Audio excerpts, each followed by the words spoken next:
não houver essa palavra dentro de você, você vai ser igual a uma lata vazia descendo ladeira abaixo. Vai fazer barulho, vai gritar, vai pular, mas nada vai acontecer porque está vazio. Deus está dizendo aqui para você que é tempo de você voltar a conhecer a palavra, voltar a ler a palavra de Deus com essência, voltar a simplicidade do Evangelho. Eu estou querendo complicar a Bíblia Sagrada. Eu já li essa Bíblia de capa a capa algumas vezes e eu entendi que eu não preciso ser poliglota, eu não preciso ser doutorado apesar de ser, eu não preciso ser teólogo para entender. Eu tenho o espírito da revelação da palavra que habita dentro de mim e você também tem. Volte a ler a palavra se você quiser que a arca fala alguma coisa para você.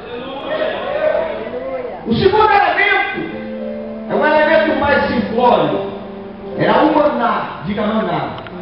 Havia um pote, e dentro do pote havia um maná. E este maná, por estar dentro da arca, jamais apodreceu. Foi o único maná que permaneceu em Israel, porque estava, diga, guardado. Diga, guardado. O problema da nossa igreja é esse. É que você recebe a promessa, mas não sabe guardá-la no seu coração.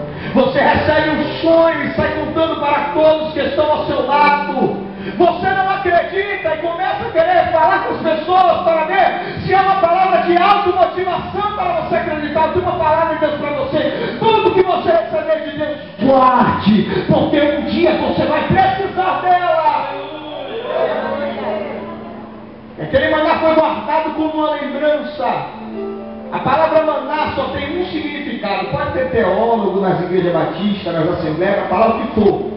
A palavra maná só tem um significado na história. É uma frase, uma pergunta. O que é isto? Diga maná. Maná. Quer dizer o que é isto? Quer dizer o que é Diga isso? o que é isto? O que é isso? Você está entendendo?